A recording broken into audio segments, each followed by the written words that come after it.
किसका? जय गुरुदेव नाम किसका? प्रभु का। जय गुरुदेव नाम किसका? प्रभु का प्यारा नाम। सभी सत्संगी प्रेमी जनों,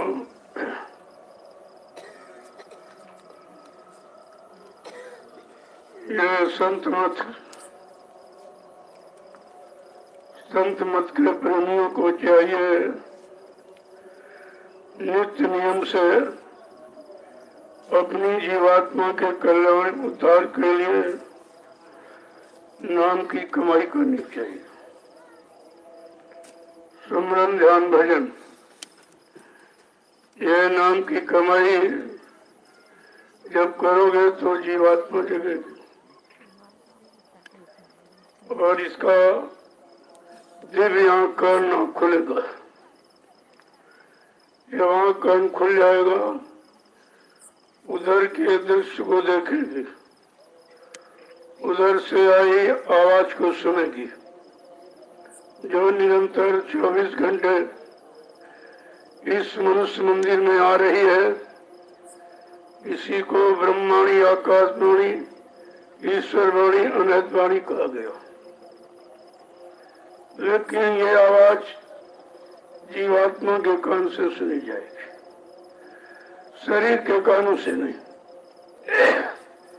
शरीर के कान तो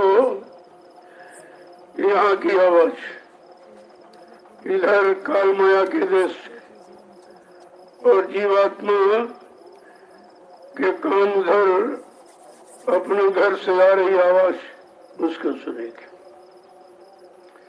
जब तक आंख कान नहीं खुलेगा, आपको समझ में कुछ नहीं आएगा।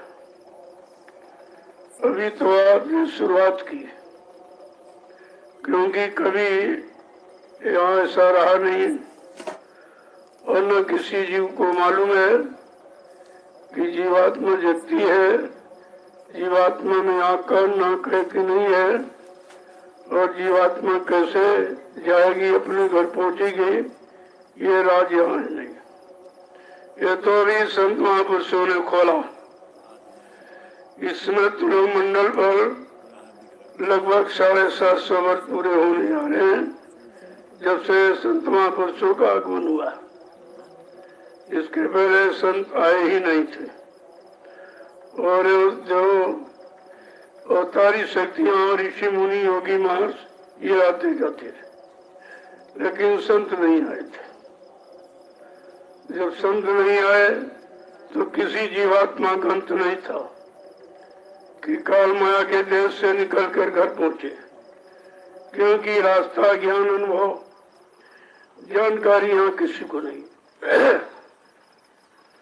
इसीलिए कहा जब संत महापुरुष आए तो जब जब संत जगत में आने, खोज भाग उनके ढिंग जाओ, हाजिर रहो गिरो चरणों में, करो बंदगी नित्य लाए। कहा उनकी खोज करो, उनके कदमों में, चरणों में सिजदा प्रणाम करो, गुनाहों की माफी मांगो और दया की भीख मांगो। तो ये धीरे धीरे धीरे तमाम युगों का भूला विषय काम की शुरुआत हो जाएगी। तो अभी तो आपको अभ्यास में बैठा ला जाता, क्योंकि इधर का तो अभ्यास, लेकिन उधर का नहीं। इधर का अभ्यास इधर के कानों से सुनकर, इधर के आंखों से देखकर, तो इधर का तो अभ्यास बहुत पुराना, इसीलिए इस अभ्यास को छोड़ना बड़ा मुश्किल है। जब तक इससे अच्छा कोई आवाज, कोई दृश्य देखने को न मिले, तब तक ये मन उधर की तरफ जाएगा नहीं। इसको तो कोई न कोई आधार चाहिए। संत महापुरुषों ने इसीलिए इसको नाम का आधार पकड़ाया कि जब नाम के आधार को पकड़ के जीव खड़ा हो जाएगा तो उधर की तरफ चल पड़ेगा। जब रास्ता नहीं था तब लोग शारीरिक साधना, जिसको पूजा पाठ, तीर्थ व्रत, दान हवन जपते हुए गंगा स्नान कहते।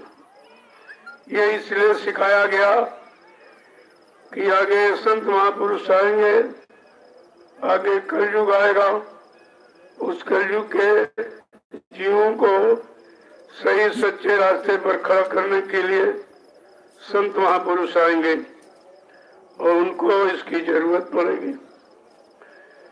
ये वेद व्यास जी त्रिकालदर्शी थे, भूत भविष्य वर्तमान को जानते थे, लेकिन ऊपर के लोगों का रास्ता बताने दिखाने वाला कोई संत सद्गुरु नहीं मिला, तो भी बेचारे यहीं कहीं रह गए।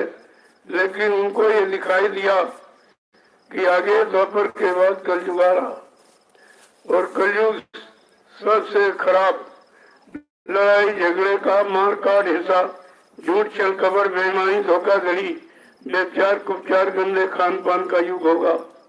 तो लोग सब कुछ धर्म कर्म को भूल जाएंगे, मानवता, इंसानियत को, प्रेम प्यार मोहब्बत को, सेवा दया सदाचार, परमात्मा की यादगार को भूल जाएंगे और माँ बहन बेटी बहू की पहचान खत्म होने लगी। तो इनको सही सच्चे रास्ते पर ला के खड़ा कैसे किया जाए?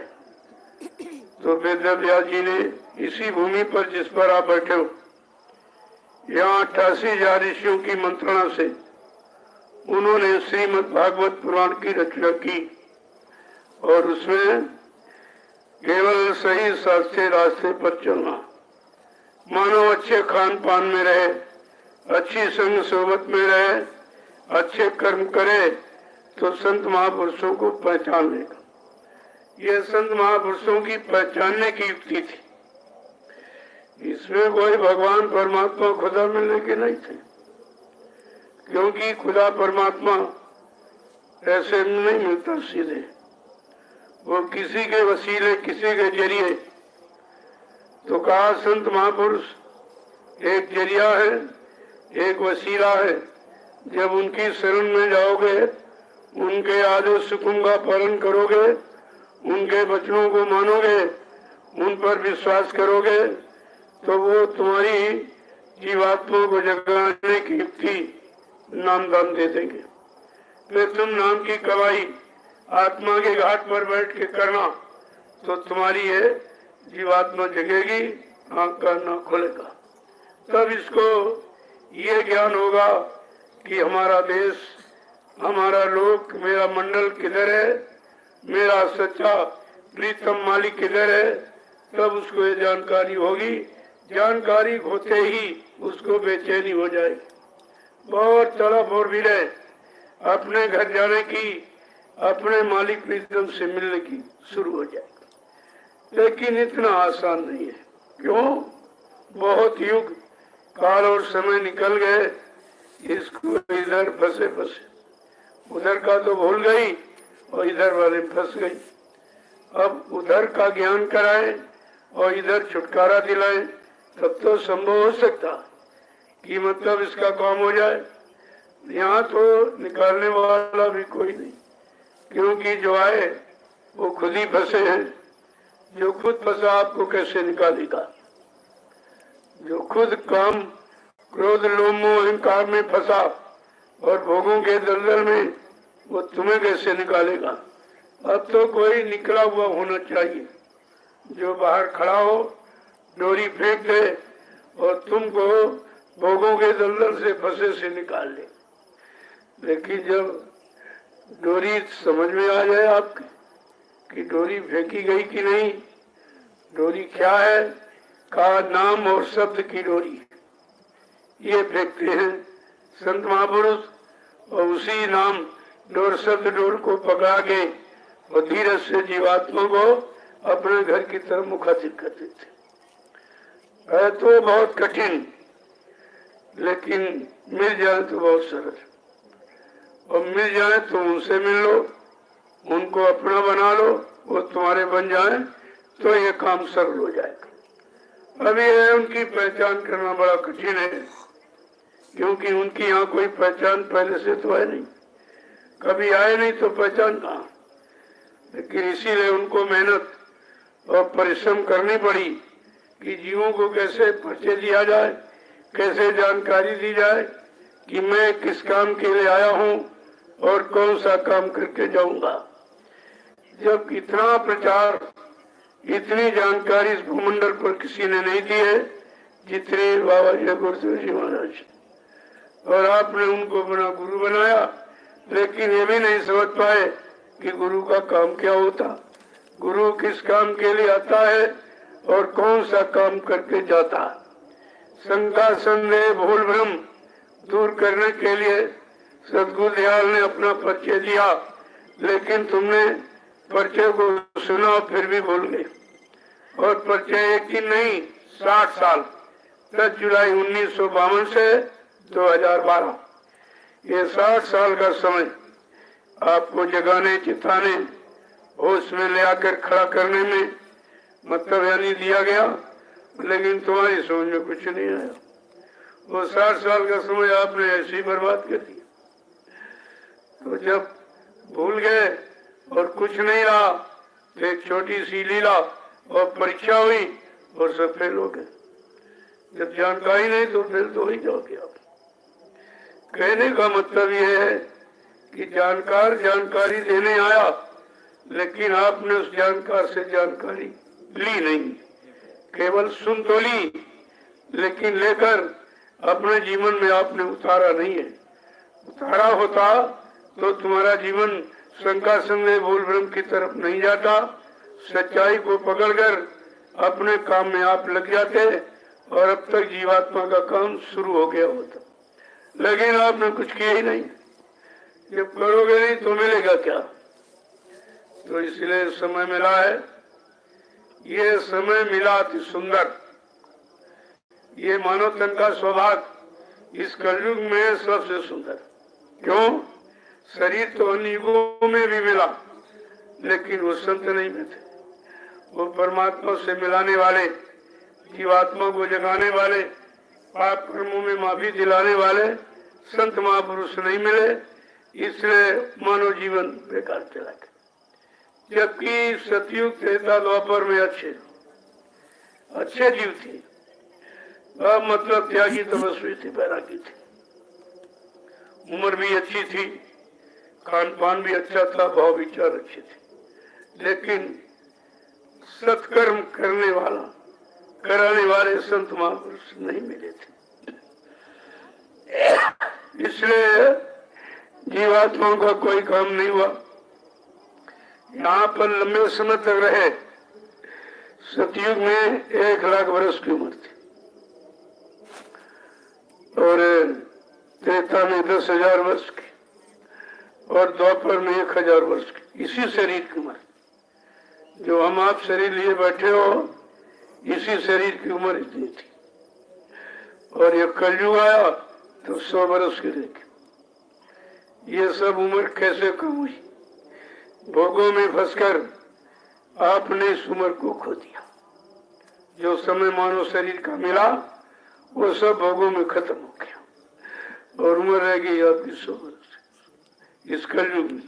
वो भी जब अच्छा खान पान करोगे, अच्छी संग सोबत करोगे, अच्छे कर्म करोगे तो आपको 100 वर्ष यानी व्यतीत करने को मिल जाएंगे। अगर खान पान संग सोबत और अच्छे कर्म न किए तो 50 में खेल खत्म हो जाए। ये उम्र भी आपको नहीं मिल पाएगी। तो संत महापुरुषों ने हर युग का अलग अलग महत्व उन्होंने बताया कि जब यहाँ इस मृत्युलोक मंडल पर जब सतयुग था तो मानव शरीर की उम्र 1 लाख वर्ष की, और उस समय के लोग भगवान का नाम कह लेते थे, कहते हरि नाम। तो हरि नाम का प्रभाव किस पर, लाभ किसके उठाया? तो क्या कह रहे हैं कि नाम जपत हरि कीन प्रसादु और भक्ति सिरो मणि भय प्रहलादु कि ध्रुव संगला नीच प्यो हरि नामु और पाए ले अनुपम ठाऊ का हरि नाम था सतयुग में भगवान का, जिसको प्रहलाद ध्रुव ने जपा था। लेकिन जब कोई सही दिशा सच्चे सतलोक सचखंड की तरफ मोड़ने वाला कोई था नहीं, तो उनको मांगना क्या, उन्होंने यही का मांग लिया, काल का सामान, कि हमको अटल राज्य मिले।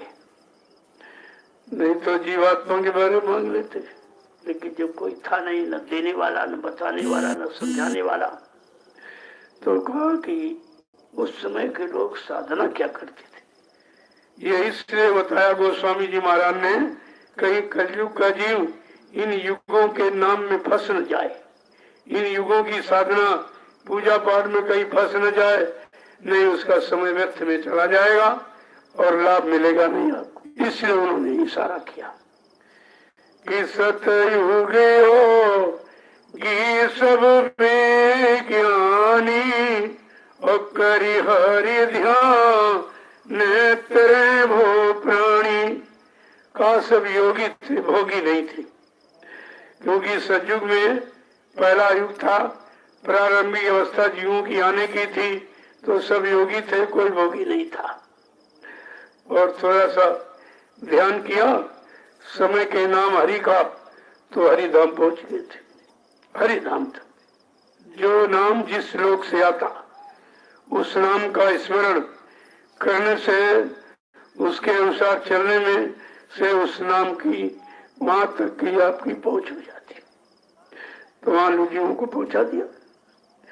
लेकिन ये परिवर्तनशील जगत है, यहाँ नित्य परिवर्तन है, यानी सतयुग भी नहीं रहा, वो भी बदल गया। क्या आ गया, कहते हैं त्रेता। का त्रेता क्या है, का मानव शरीर की उम्र कम, क्यों भोगों में फंस रहा। धीरे योग की शिक्षा, योग का ज्ञान कराने वाले वो संत महापुरुष नहीं थे, तो बेचारा भोगों में फंसता चला गया। और फंस करके जो सतयुग में मानव शरीर की उम्र 1,00,000 वर्ष की थी, वो 10,000 वर्ष की थी। 90,000 आपने खो डाले, भोगों में फंस। कितना बड़ा नुकसान। ये इसलिए बताया जा रहा कि भोगों में फंसकर सतयुग त्रेता द्वापर में सारा समय मानव जीवन का चला गया। इसलिए तुम इन भोगों से हटकर थोड़ा नाम योग की साधना में लग जाओ, तो थोड़े से समय में भी तुम्हारा काम हो सकता। त्रेता आ गया। त्रेता में मानव शरीर की उम्र 10,000 वर्ष की, मन की ताकत का घोड़े के बराबर, और सतयुग में हाथी के बराबर। इतना बलवान मन था, पाक साफ निर्मल था, घोड़े की बराबर रह गई। तो कहा कि उम्र भी कम और मन की ताकत भी कम, इंद्रियों का संयम त्याग वैराग भी कम। तो कहा कि हरि का नाम, परमात्मा का नाम क्या, कहते राम नाम। अब हरि नाम नहीं, राम नाम चलेगा।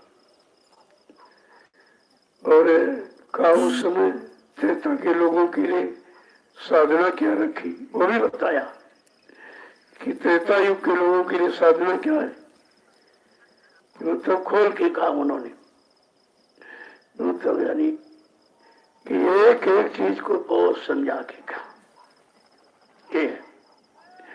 कि हवन व्रत पूजा पाठ, त्रेता विविध यज्ञ नर करही, अस विचार भवसागर तरही।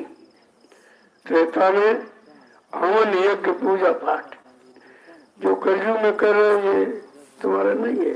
अब तुम्हें ज्ञान नहीं, जानकारी नहीं है, तो तुम चाहते कि कोई त्रेता की साधना कर रहा, कोई द्वापर की कर रहा, लेकिन कलयुग की साधना मालूम नहीं, किसी को नहीं मालूम किया है। अब वो पुरानी साधना में लगे बेचारे, मिलता कुछ नहीं। तो कहा कि त्रेता विविध यज्ञ नर करही, अस विचार भव सागर तरही। देखिए हर युग का अलग अलग रास्ता है। तो मतलब तो त्रेता में हवन ये पूजा पाठ हो गया, देखो त्रेता भी नहीं रहा, द्वापर आ गया। कहा द्वापर में क्या है कि मानो शरीर की उम्र और कम हो गई। जैसे जैसे आप भोगों की तरफ बढ़ते गए, फंसते गए, और शरीर की उम्र कम होती चली गई। कितनी रह गई? 1000 वर्ष की।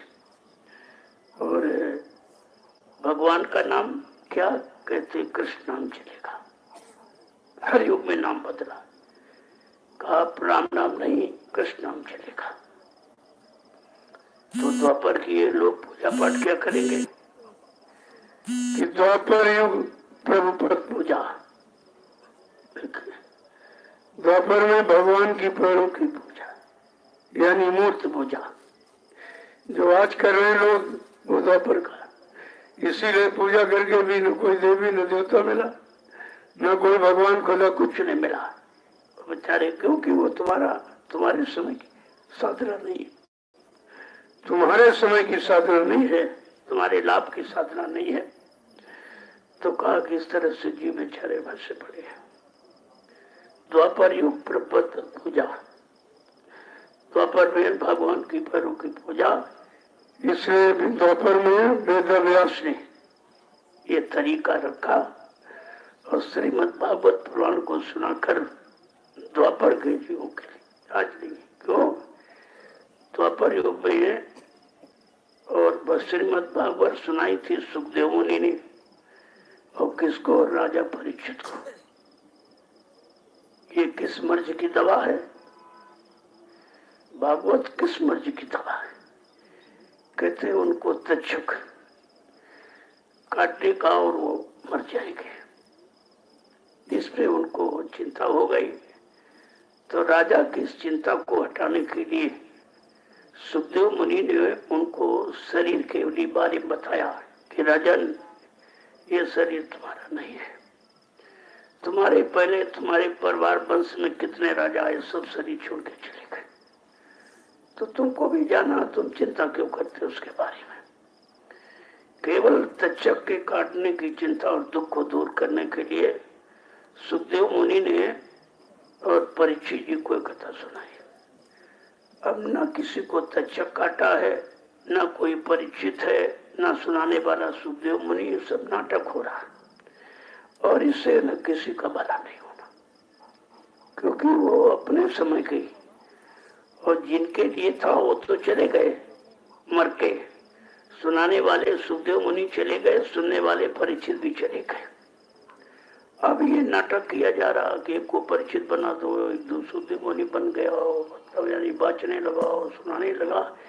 लेकिन तुम श्रीमद् भागवत पुराण सुनाकर किसी के कष्ट को, दुख को दूर नहीं कर सकते हो। ये तुम्हारे में शक्ति सामर्थ्य नहीं है। वो तो सुखदेव मुनि थे, योगी है, तुम भोगी होकर उस कथा को सुना रहे हो, उसका दोष लगेगा। ये श्रीमद् भागवत पुराण तो इनको छूने तक का अधिकार नहीं है। इतनी पवित्र पाक साफ निर्मल वेद अभ्यास के द्वारा लिखी गई थी।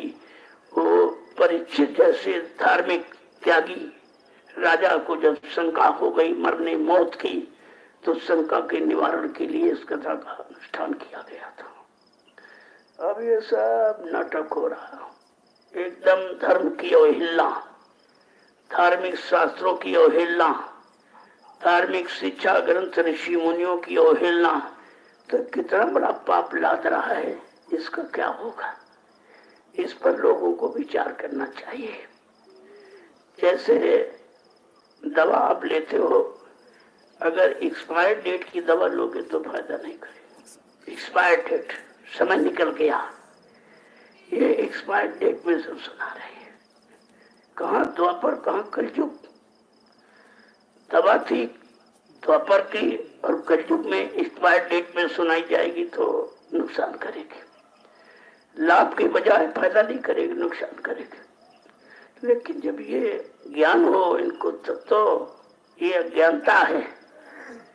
किसी को ज्ञान को तुम्हें खर्च करने का अधिकार नहीं है, किसी के ज्ञान को तुम्हें नष्ट करने का अधिकार नहीं है, किसी के ज्ञान को अपना आधार बनाकर और स्वार्थ लोभ लालच हल करना, ये अच्छी बात नहीं है।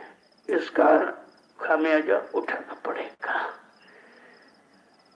तो ये सब समझने की चीज है। और समझने के लिए बिना सत्संग के तुम्हें सतयुग त्रेता द्वापर की भी बात समझ में नहीं आएगी। सत्संग आगे और पीछे सबकी बात बताता है और सब रास्ते को सबके समक्ष रखता है और उस रास्ते का ज्ञान कराता है और उस सब चलाता, फिर उसका लाभ दिलाता। प्रभु जब द्वापर खत्म हो गया तब कहते आ गया कलयुग। देखिए कलयुग, कलयुग माने कल है युग, कल माने लड़ाई झगड़े का युग, मारकाट हिंसा का युग, व्यभिचार गुप्तचार का युग, छल कपट बेईमानी धोखाधड़ी का युग है, उसको कलयुग कहते। कहा जब कलयुग आ गया तो मानव शरीर की उम्र 100 वर्ष की रह गई और मन की ताकत चींटी के बराबर। अब चींटी जैसा मन कितना काम कर सकता, कितना बोझा लेके चल सकता। संत महापुरुषों ने इसलिए कहा इतना कमजोर मन चींटी के समान, तो इसको कोई सरल उपाय उसके लिए दे दिया जाए। गोस्वामी जी महाराज गृह संत कलयुग में आए थे। उन्होंने रामचरितमानस के माध्यम से कलयुग का पूरा राज खोला है। क्या लिखा उन्होंने कि यही कलिका लेन साधन दूजा और मन क्रम बचन ने गुरु पद पूजा। का इस कलिकाल कलयुग में कोई दूसरा साधन नहीं, केवल मनसा वाचा कर्मणा, सदगुरु के आदेश का पालन करना, उनके बताए रास्ते पर चलना और अपनी जीवात्मा का कल्याण करना। का इसके सिवाय कुछ। आगे गोस्वामी महाराज कलयुग के जीवों को जगाने के लिए, चिताने समझाने के लिए क्या कह रहे हैं कि कलयुग यज्ञ नहीं दाना और एक रे नाम गुण गाना। का कलयुग में योग जब तक पूजा पाठ हवन कुछ नहीं। क्यों? तन गंदा, मन गंदा, इंद्रियां गंदी, खान पान, देखना सुनना उठना बैठना सोचना समझना भाव विचार सब गंदे। गंदगी में कोई पूजा कोई साधना सफल नहीं होती है। लोगों कितनी बड़ी बारीकी, अगर इसको लोग पढ़ ले तो नहीं बचेंगे। घर में रखी रामचरितमानस फिर भी नहीं पढ़ते हो। अगर पढ़ लो तो इस स्वार्थ लोभ लालच की बीमारी से तुम्हें फुर्सत मिल जाए और स्वार्थी लोभी लालचियों से भी आपको छुटकारा मिल जाए। लेकिन जब समझोगे तब तो कहा कलयुग का जीव फिर कर क्या सकता है। वो भी लिखा कि कलयुग का जीव केवल एक काम कर सकता है कि कलयुग के वल नाम आधारा और सुमेरी सुमेरी इनरे उतरे पारा।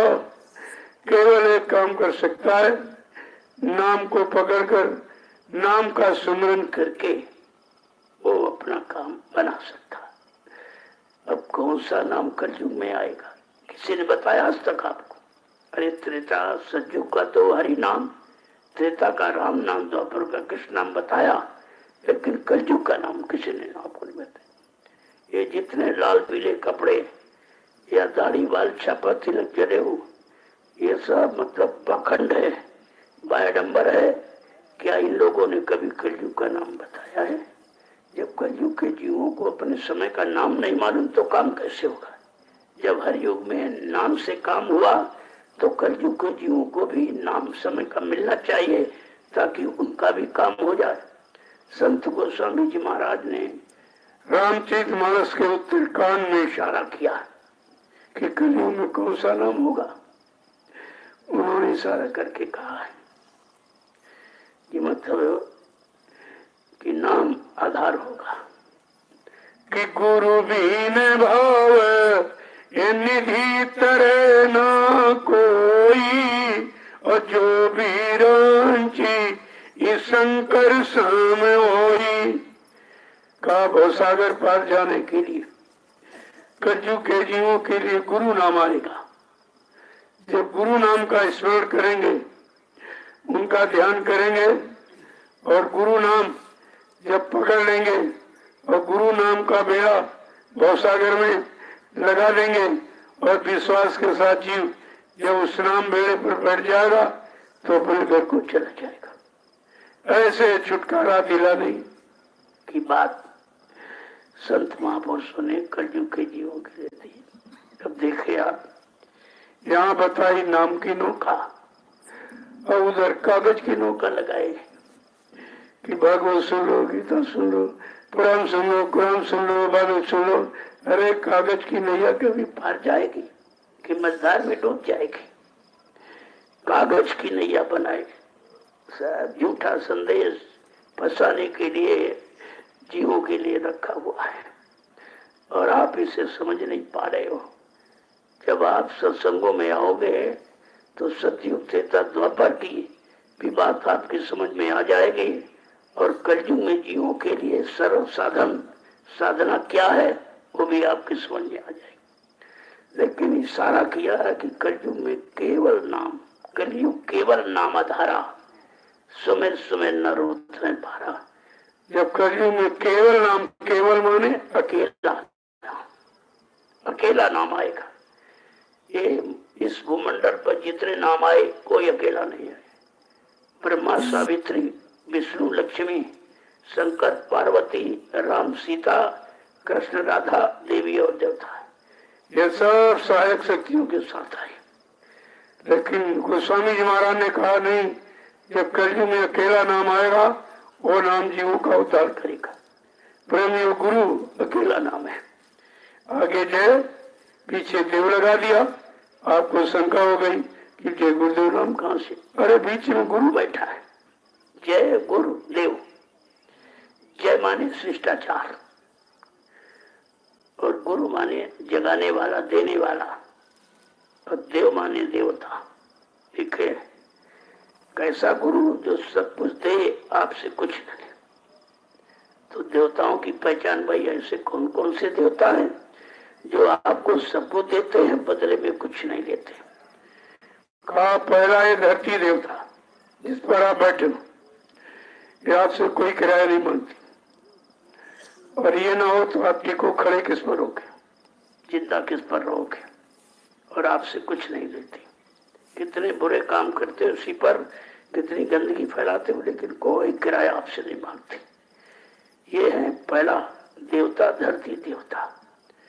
दूसरा सूर्य देवता, आपको पूरे दिन प्रकाश देता, एक पैसा आपसे नहीं लेता। अगर यहाँ प्रकाश की व्यवस्था जो सरकार की बनाई प्रयोग करो तो पैसा लगता, पैसे से प्रकाश मिलेगा।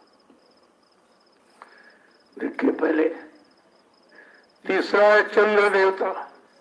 चंद्रमा पूरी रात प्रकाश देता है, ठंडक देता है और जीवन शक्ति, ऑक्सीजन प्रदान करता। ये ऑक्सीजन यहाँ कहीं नहीं मिल सकती। बिल्कुल जीवन शक्ति प्रदान कर रहा, कुछ नहीं देता। पूरी रात तुम तो सो जाते हो, तुम्हें ऑक्सीजन की जरूरत वो पूरी करता है और उसके बदले आपसे कुछ नहीं लेता। चौथा है वह जल देवता। कितनी मूसलाधार बारिश होती है, एक पैसा नहीं। अगर इंसान ने कोई व्यवस्था बनानी जल की तो बगैर पैसे आपको नहीं थे। अब तो कलयुग में रिकॉर्ड टूट गया। जल देवता है और देवता भी बेचा जा रहा। 20 रुपए में 1 किलो पानी, 1 किलो जल की बोतल 20 रुपए, 25 रुपए, 60 रुपए, 70 रुपए। देखिए कलयुग सारी मर्यादाओं को क्रॉस कर गया, सारी देवताओं की महिमा को खत्म कर दिया कि जल देवता, मूसलाधार बारिश, एक पैसा नहीं। और यहाँ लोग उसी पानी को 20 रुपए, 25 रुपए लीटर देते। देखिए आप समझते जाइए पहले। और पांचवा है वायु देवता। हवा कितनी ठंडक अच्छी चलती, एक पैसा आपसे नहीं ले। यही हवा अगर सरकार की बनाई व्यवस्था पंखा है, कूलर है, एसी का प्रयोग कर दो, पैसा लग जाएगा। बगैर पैसे आपको हवा भी नहीं मिलेगी। ये आपको समझना चाहिए कि असली देवता कौन है। और छठा है संत गुरु देवता। ये देवता पांचों तो शरीर की सुरक्षा के लिए आपकी व्यवस्था देते हैं, लेकिन संत गुरु ऐसा देवता है जो शरीर का सुधार और जीवात्मा को उद्धार दोनों काम करता है। ऐसे संत गुरु देवता को तुमने भुला दिया, तुमने पहचाना नहीं, अपना बनाया नहीं, तो ना इधर का काम ना उधर का। इधर भी तुम्हारा काम कोई नहीं कर सकता। सच्ची सुख शांति, न्याय सुरक्षा, रोजी रोटी देना, महंगाई गरीबी हटाना, टैक्सों की भरमार रोकना, इतना बड़ा संकल्प जिस सतगुरु दयाल ने लिया और अभी तक उसकी शुरुआत नहीं हुई, और लोगों ने उनके जाने की शुरुआत का प्रचार कर दिया कि बाबा जी चले गए। मतलब यानी तो कितना ही इससे बड़ा और कोई अपराध हो सकता है जो गुरु सदगुरु को झूठा कहे, वादा खिलाफी करने वाला, दगाबाजी करने वाला कहे, उससे ज्यादा गुनहगार अपराधी कौन होगा। इसलिए आपको ये सब चीजें सोचनी चाहिए थी।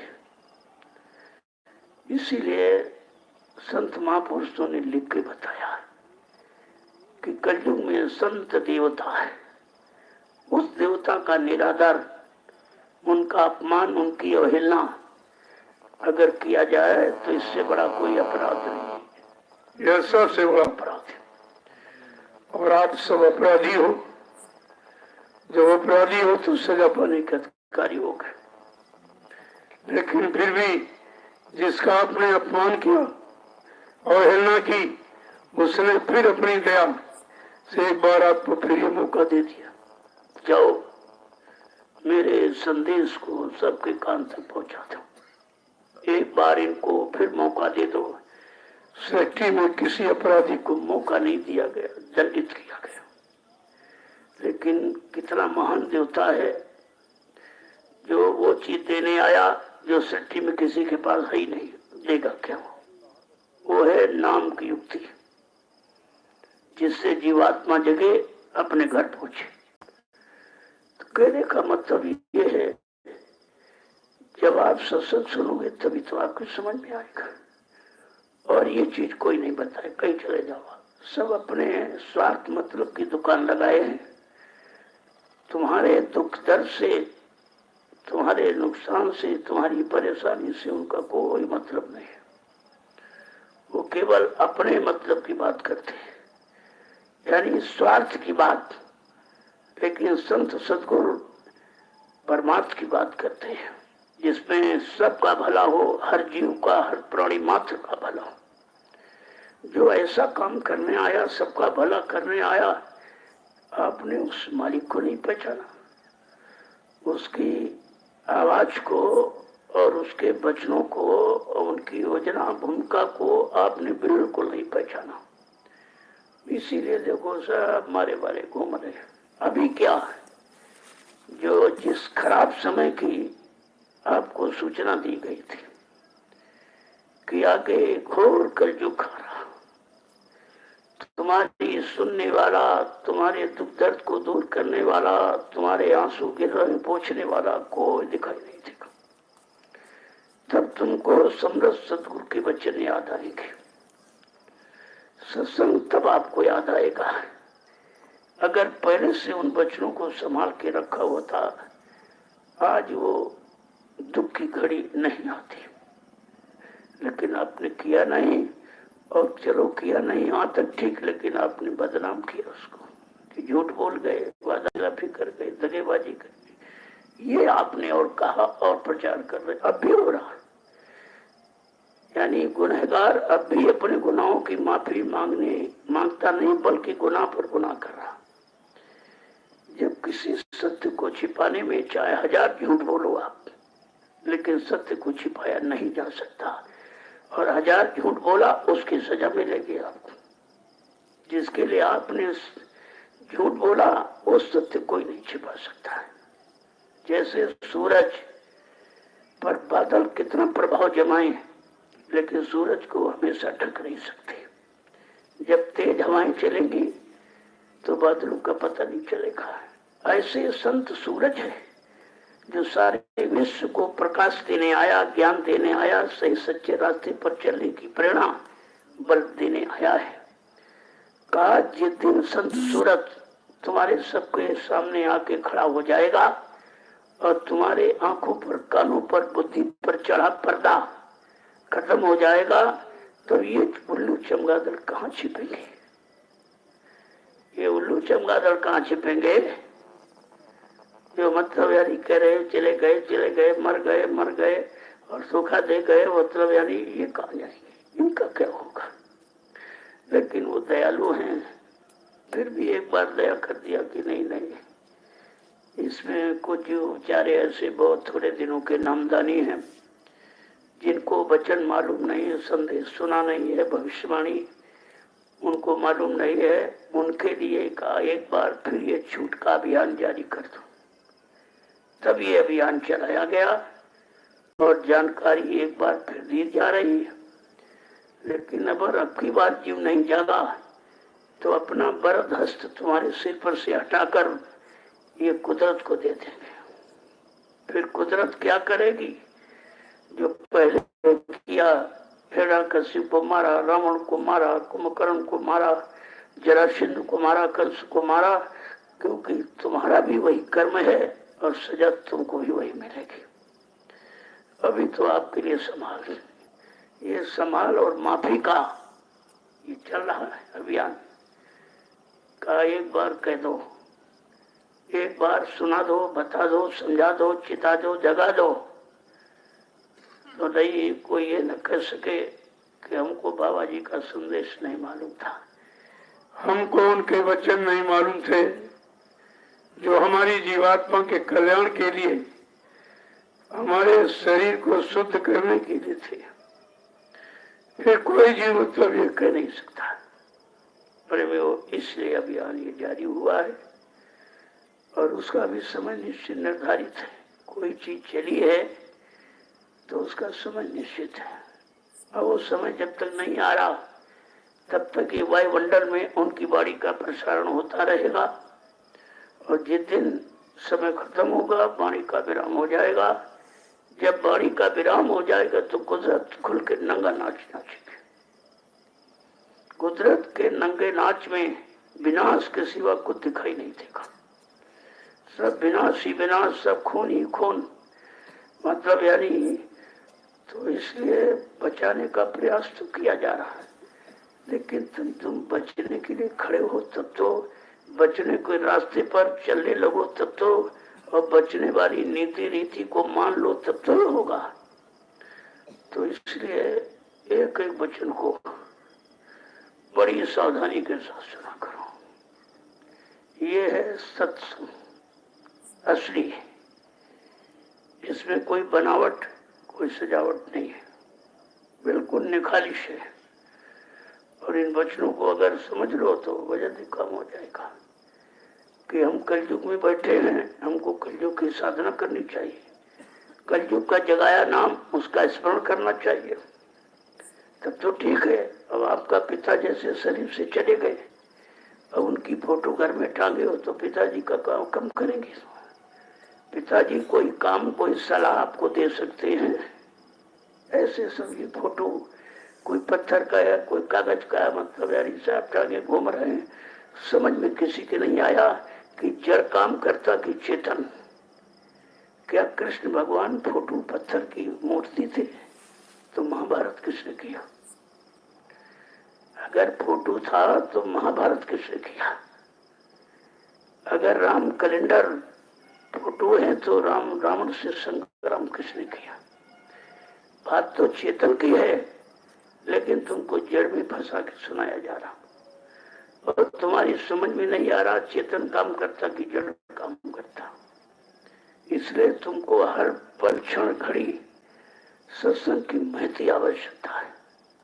बिना सत्संग के एक कदम भी तुम सच्चे रास्ते पर न टिक सकते हो, न चल सकते हो और न विश्वासी कर सकते हो।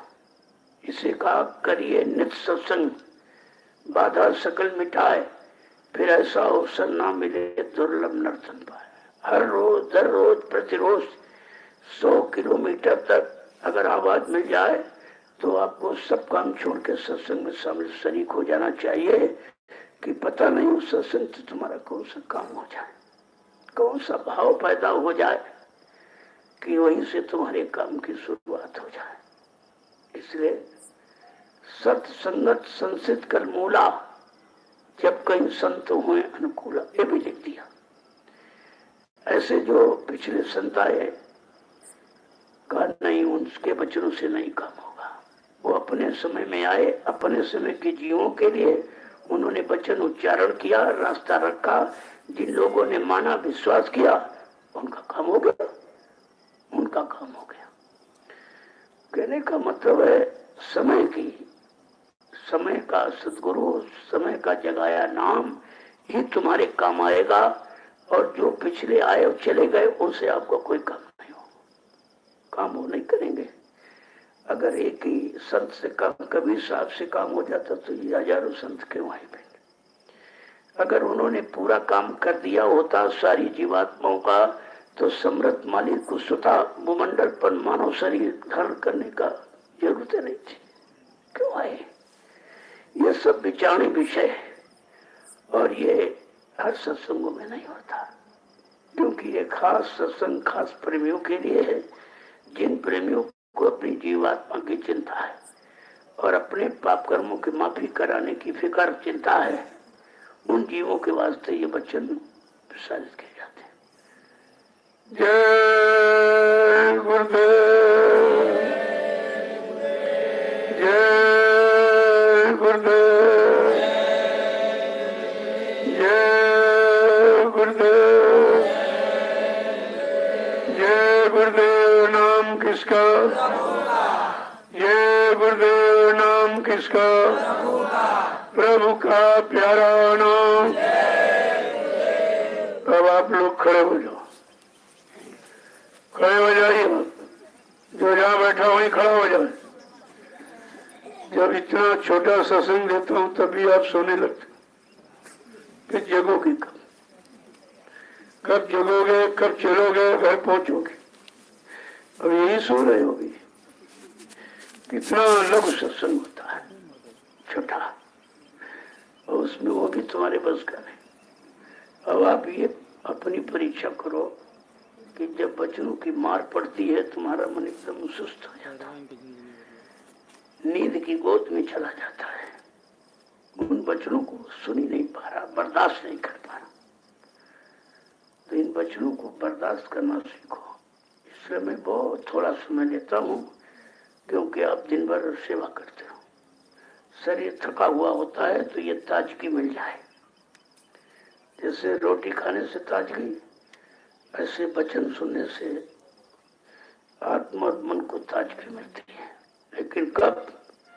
जब मन को आपने विषय भोगों से मोड़कर गुरु की तरफ आपने मुखतिर कर दिया है, तभी तो होगा।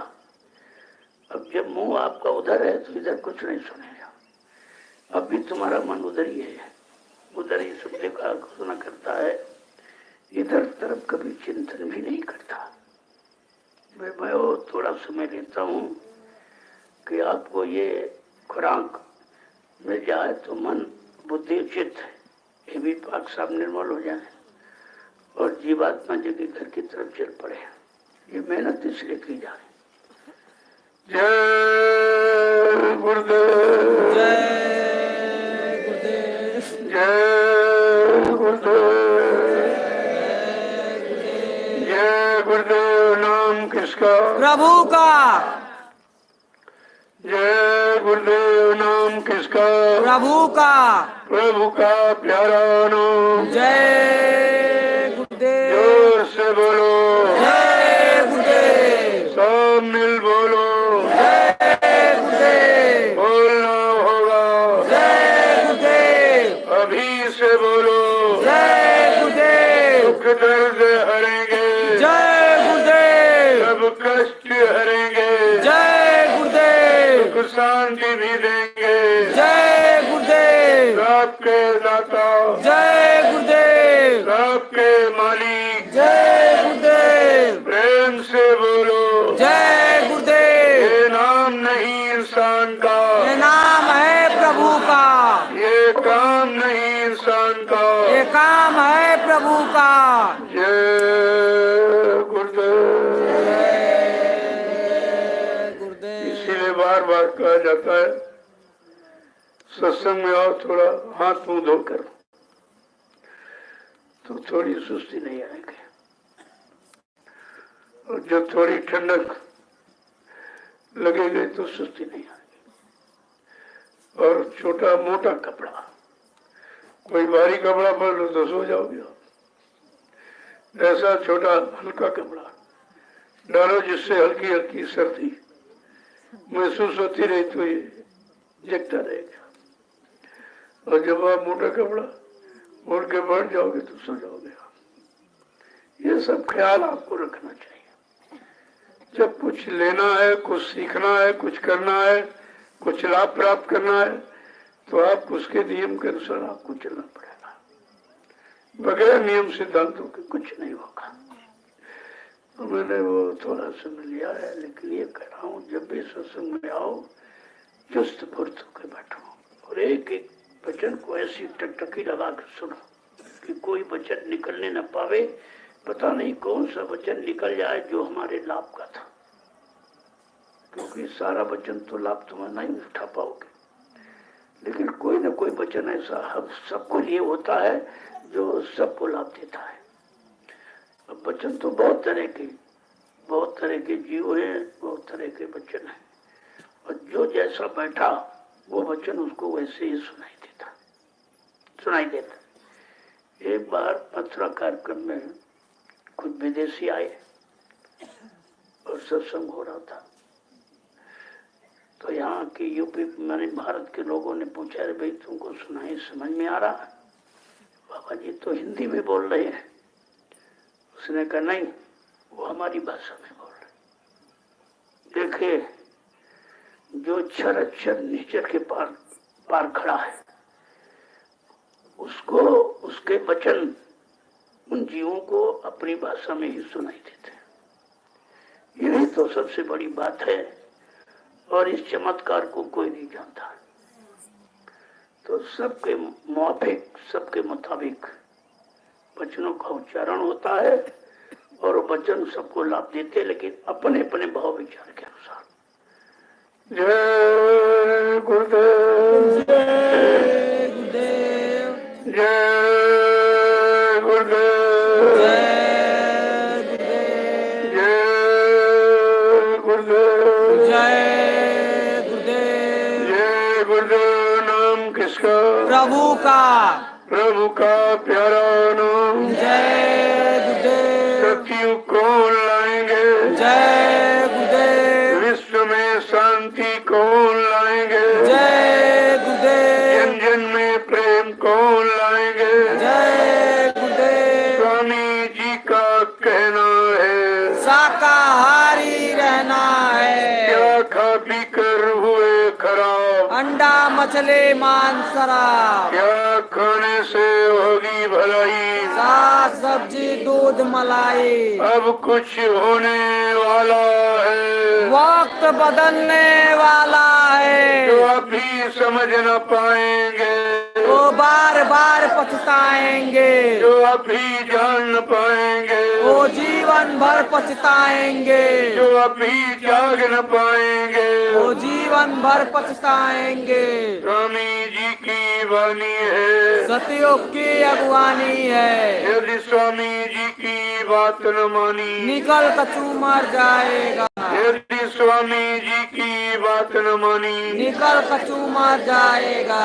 जय गुरुदेव। जय गुरुदेव। एक वचन को बड़ी सजी के साथ पकड़ के रखना चाहिए। ये वचन तुमको काल माया की मार से बचाने के लिए उच्चारण होता है। किसी तरह बच जाओ और ये जीवात्मा बेचारी दो जग नरकों से बच जाए। ये सब उसी की वास्ते तो ये सब हो रहा है, उसी की तैयारी हो रही है। और आपको सारी यानी तैयारी में शामिल शरीर का अवसर मिला है, और फिर भी आप अपना काम न बनाओ तो फिर बहुत बड़ा दुर्भाग्य। यहाँ आए हो तो कुछ न कुछ सेवा जरूर करो। सेवा से कर्म मिलते हैं। जो शरीर से आपने किया अच्छा बुरा भूल गए, लेकिन जब शरीर से सेवा करोगे तो शरीर के कर्म कटेंगे, और मन से सेवा करो तो मन के कर्म कटेंगे, और धन की सेवा करो धन संबंधी कर्म कटेंगे। और अन्न खा के जो पाप किया तो अन्न भंडारों में देकर जो रोटी बनेगी और उससे वो प्रेमी खाएंगे जो बैठ के भजन करेंगे, तो तुम्हारा अन्न से भी कर्जा नहीं पड़ सकता।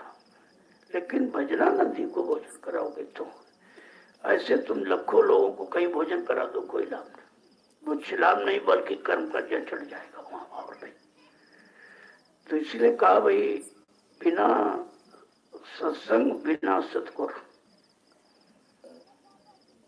उठे नहीं भाग्य का खुला। का बिना सदगुरु के बिना सत्संग के कोई जीव इधर से उधर चल ही नहीं सकता।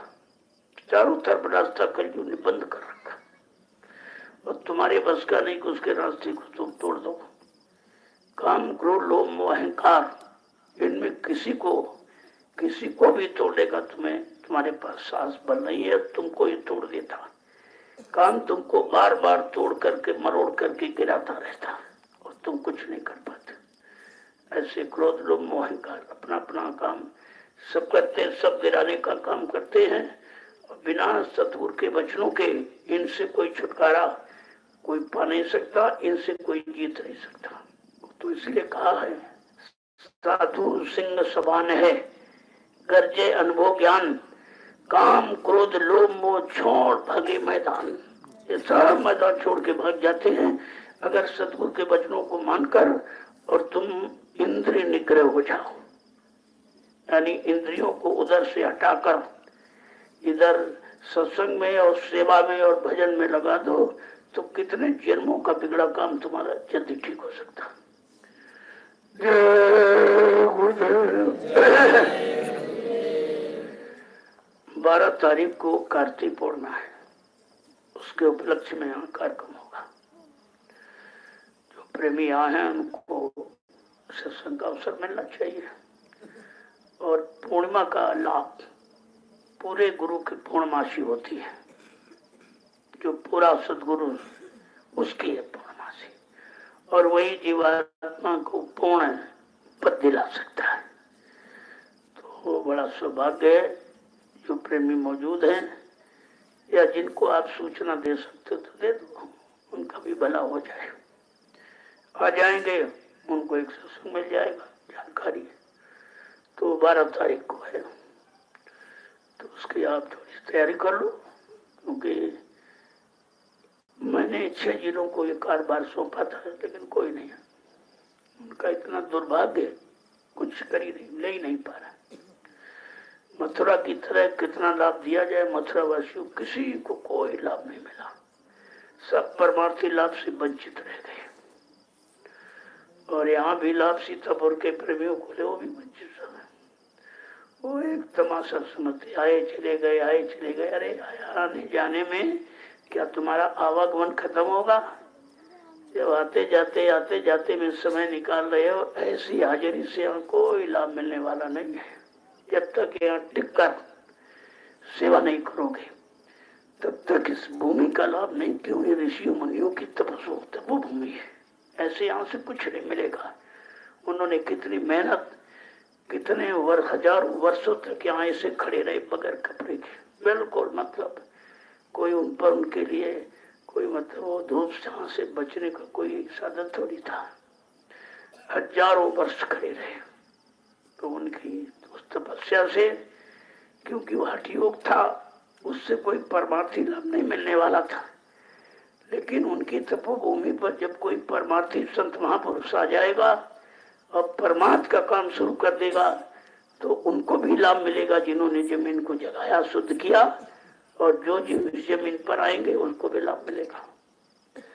तो ये मतलब कोई तमाशा मत समझो, आ गए चले गए घंटे भर, इससे कुछ नहीं होगा। इससे आपको 1% भी कोई लाभ नहीं मिलेगा। ये लाभ ऐसे परमार्थी लाभ थोड़ी मिलता है। इसके लिए बहुत कर्मठता, बड़ा त्याग चाहिए। और अब में कुछ नहीं। तो उनको देखो जो बेचारे हजारों किलोमीटर से आके यहाँ रह रहे हैं, क्या ये देखकर तुम्हारी बुद्धि में नहीं आता कि हमें क्या करना चाहिए?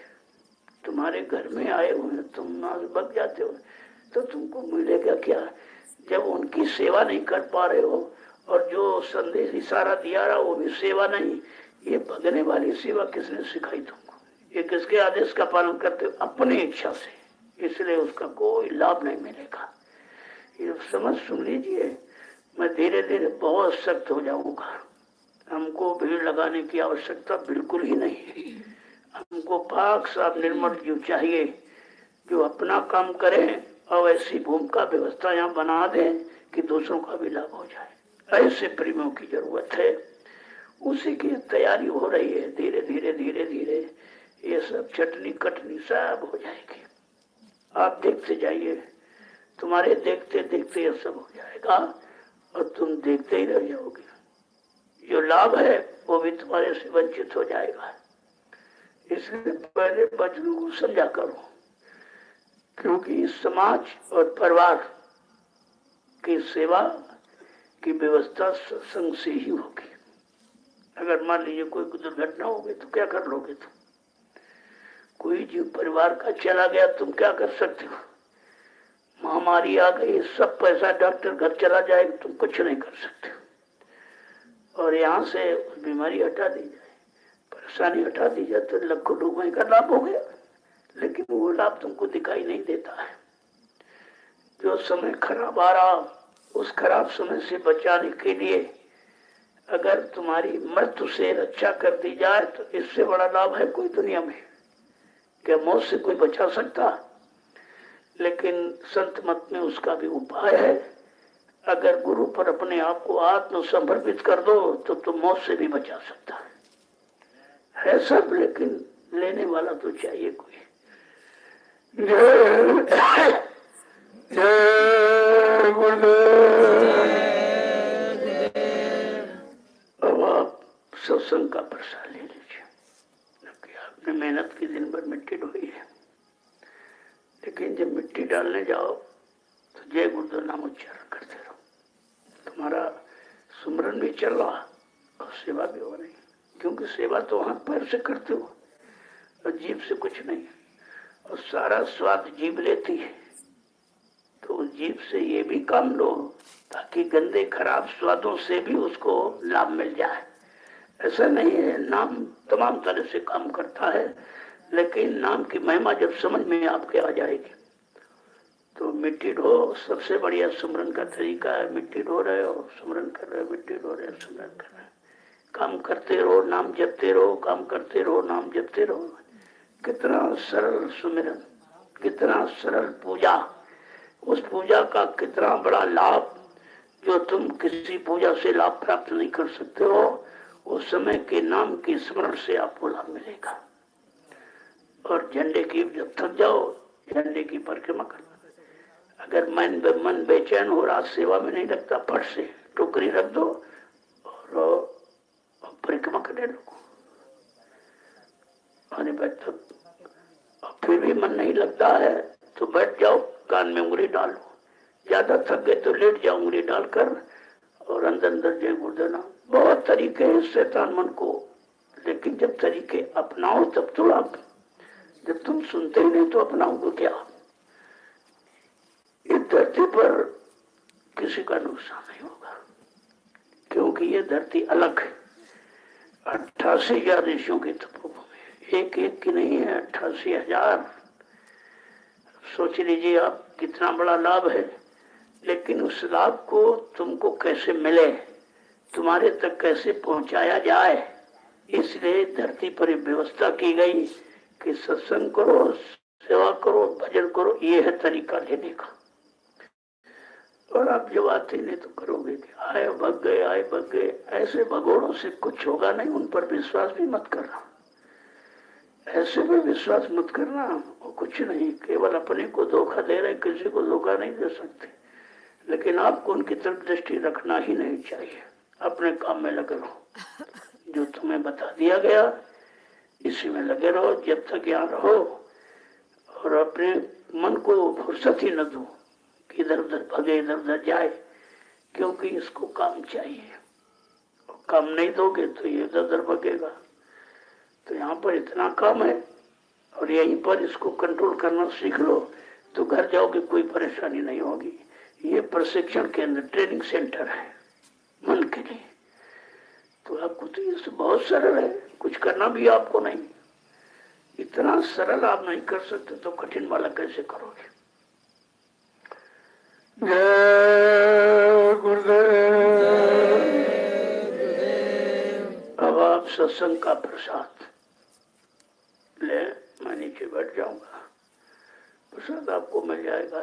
इसलिए मैं प्रसाद अपने हाथ से देता हूँ, किसी के द्वारा नहीं। ये भी काम कभी नहीं किया, कभी हाथ से प्रसाद किसी को नहीं दिया गया। वो दूसरे से उनको दे दो, उनको दे दो, उनको दे दो। लेकिन जब अपने हाथ से दिया जाता तो अपनापन अपनाने के लिए, अपने में मिलाने के लिए और अपना काम कराकर उनको घर पहुंचाने के लिए।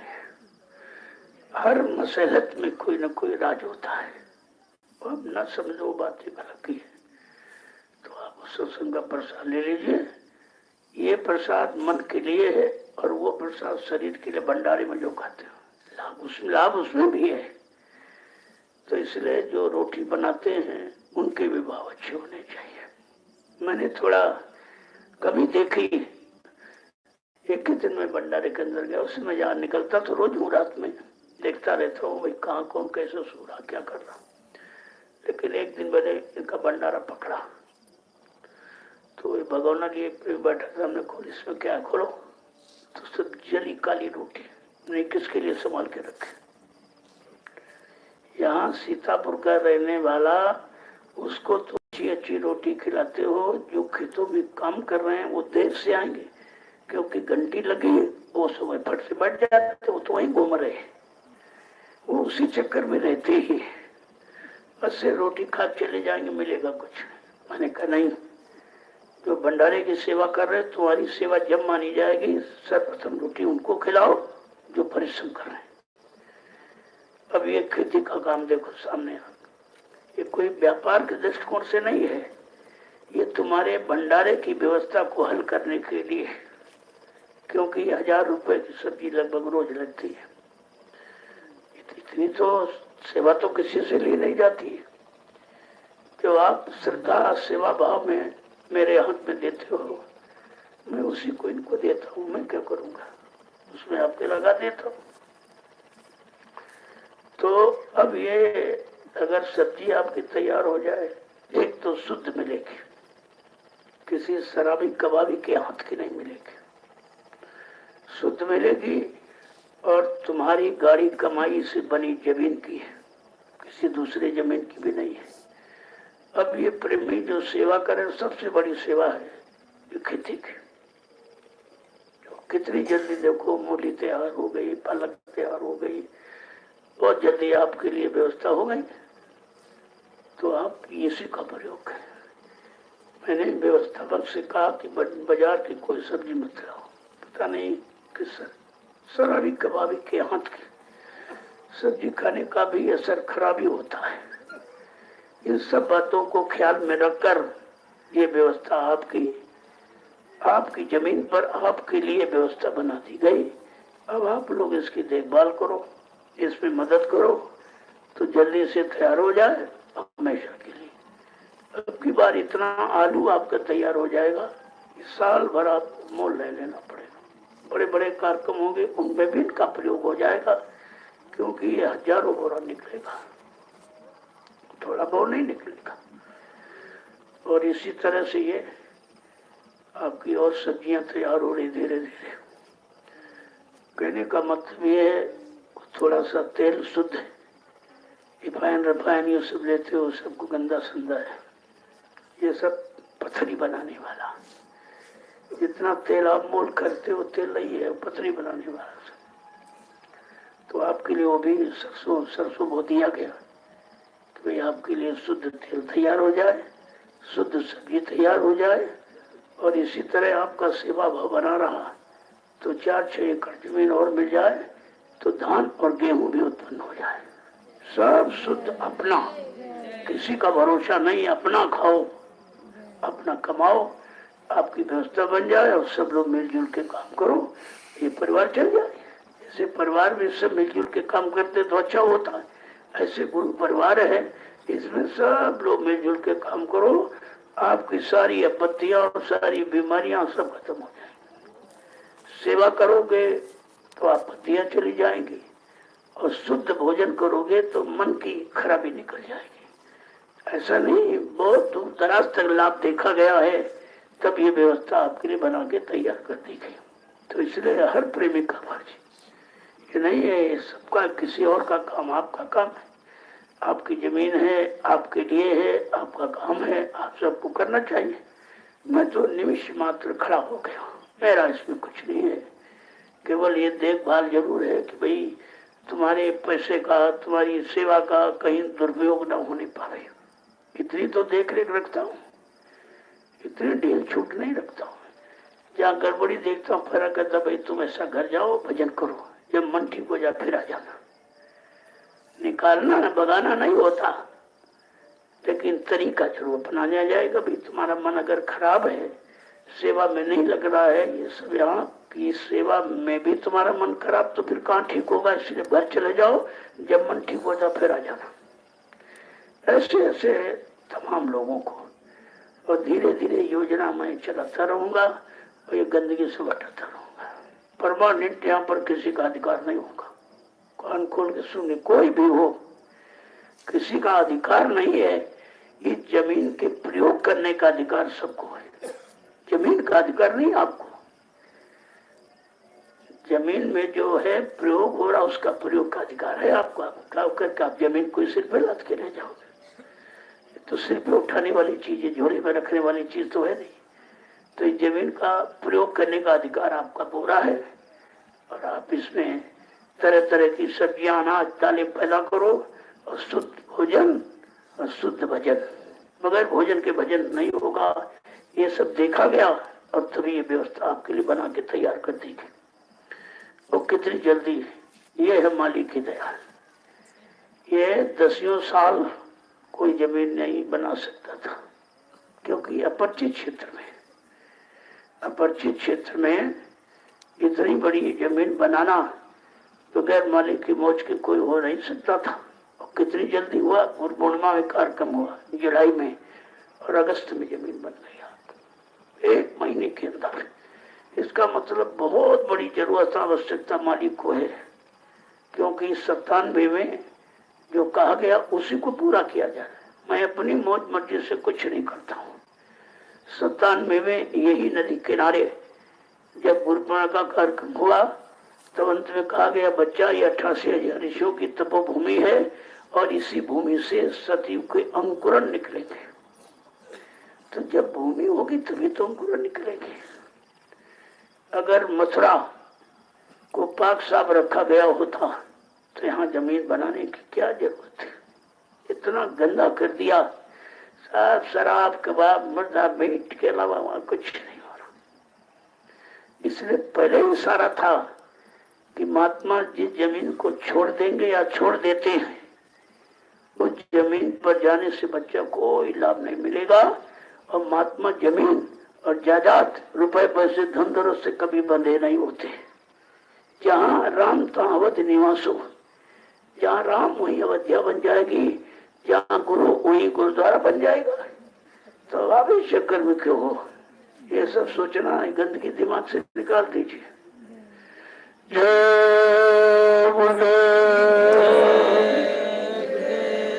अब आप सबका दर्शन करेंगे हम, और प्रसाद आपको दे देंगे, ताकि मतलब आपको भी कुछ सुख शांति, कुछ ताजगी आ जाए।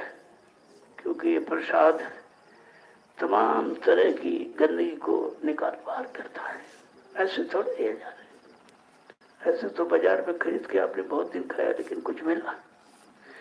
ये उपमा कभी मत किया करो कि यहाँ है जो वहां हो जाए, ऐसा भी नहीं। जो यहाँ है वो कहीं नहीं है, ये समझ कर। और वो ये कोई कर भी नहीं सकता। बगैर मालिक की मौज के एक पत्ता नहीं हिल सकता है। तो ऐसा कभी सोचा ही मत करो। यहाँ जो भी होगा मालिक की मौज से होगा। जो आदेश हुकुम देंगे, जो प्रेरणा, मैं उसी आदेश का पालन करता हूँ और आपसे कहता हूँ आप भी पालन कीजिए। तो यहाँ शंका का कोई विषय नहीं है। तमाम गुट तैयार हो गए, बहुत गुट तैयार। इतनी दुकानें बढ़ गई हैं, लोगों को पहचान नहीं रही कि सत्य कहाँ है, झूठ कहाँ है, असल कहाँ, नकल कहाँ, लाभ कहाँ, हानि कहाँ, कुछ नहीं मालूम है। इतना ज्यादा सब बढ़ा दिया। लेकिन मैं जिस कछुए की तरह धीरे धीरे चलता रहा, भी चल रहा हूं। मेरे में न पहले कोई बनावट, न आज कोई बनावट, न पहले कोई स्वार्थ, न आज कोई अपना स्वार्थ है। इसलिए धीरे धीरे चलते चलते और रास्ता कहाँ पहुंच गया। और तमाम लोग को कुछ कह रहे हैं, वो कह रहे हैं भाई देखो उनको जो दिखाई दे रहा वो कह रहे हैं, उनसे बुराई क्यों मानते हो। अब जैसा चश्मा लगाया वैसे तो उनको दिखाई देगा, या जैसे अंदर उनके भाव विचार। जब कभी परमार्थ किया नहीं और परमार्थ को समझा नहीं तो परमार्थ के रास्ते पर कैसे चलेगा। तो ये भी मत सुना, तुम अपने रास्ते पर चलते रहो, चलते रहो, चलते रहो। धीरे धीरे मंजिल तय हो जाएगी। तमाम बखेड़े खड़े करने वाले, कोई ये कह रहा हो कोई सतयुग पार्टी है, कोई कहा सतयुग है, कोई चौथा यज्ञ हो जाए, कोई यही हो रहा, सब झूठा, सब झूठा। कुछ किसी के बस का नहीं है। केवल कह रहे हैं, कर नहीं सकते। करने की योजना ये है जो मैं कर रहा हूं, और ये वो करेंगे नहीं कि उनको पैसा चाहिए। और मैं पैसा कभी मांगता नहीं, बिल्कुल उल्टा है। और जो आप देते हो कि हमारा अच्छी जगह लग जाओ, तो आपकी अच्छी जगह लगा भी है, आपके सामने लगा है। जिस जमीन पर आप बैठो तुम्हारे सामने लगा है। और जिन लोगों ने सैकड़ों वर्ष से ले रहे सेवा, कोई एक झोपड़ी बनाई कहीं, कुछ नहीं। जो बना था मथुरा में वो भी बिगाड़ दिया, वो भी गंदा कर दिया। इतनी सेवा बटोरी, आज भी बटोर रहे, लेकिन कहीं सत्संगी प्रियों के लिए एक कमरा कहीं नहीं बना के लेकर। तो आपको सोचना चाहिए कि सेवा देख के दो, आंख खोल के दो, आंख बंद करके नहीं। तो मैंने यही कहा था भाई सब लोग आओ, देख जाओ कि जो तुमने सेवा दी है बिना मांगे। देखो बिना मांगे श्रद्धा होती है, और मांगने पर भीख मिलती है। मैं कोई भिखारी तो नहीं हूं तो भीख मांगू आपसे। आप में श्रद्धा जगी, और श्रद्धा का आपका ये उपयोग देखिए। कितनी बड़ी जमीन पर आप बैठे, और वहां देखिए जो थी जमीन वो भी कम हो गई। मथुरा जिन लोगों ने दान दी थी, इन लोगों ने प्रचार किया कि बाबा जी मर गए। उन लोगों ने कहा भाई जिनको दी थी वो मर गए, तो हमारी जमीन वापस करो, और जमीन वापस करो। तो तमाम जमीन तो ऐसे निकल गए। तो इनको ये कहने का बहुत बड़ा नुकसान उठाया। अगर ये न कहते तो शायद बहुत दिन कुछ चलता रहता है इनका। लेकिन बहुत जल्दबाजी में, कोई गुरु बनने की जल्दबाजी में, कोई मालिक बनने की जल्दबाजी में, लेकिन शिष्य बनने की जानकारी में कोई नहीं बैठा। और काम शिष्य बनने से होगा, गुरु बनने से काम थोड़ी होगा। शिष्य बनने से, शिष्य माने सीख मानने वाला, और उस सीख पर चले और लोगों को चलाए, उसको शिष्य कहते हैं। तो इसलिए सबको देखो, देखते रहो, अपने को देखो, और सबका सुनो, फिर यहाँ सुनते उसको आप सुनिए। जो ये संदेश हो रहा कहीं नहीं होता, किसी को मालूम ही नहीं है। जो सत्य देश जाने का आदेश, संदेश, निर्देश हो रहा, ये कोई नहीं दे सकता। क्योंकि सत्य देश जाने की इच्छा नहीं हो तो यही का सामान है, धन है, दौलत है, जमीन है, मान है, सम्मान है, गद्दी है, सब इसी की भूख रखते हैं। घर जाने की तैयारी कोई नहीं कर रहा। तो आपको तो सोचना चाहिए सब।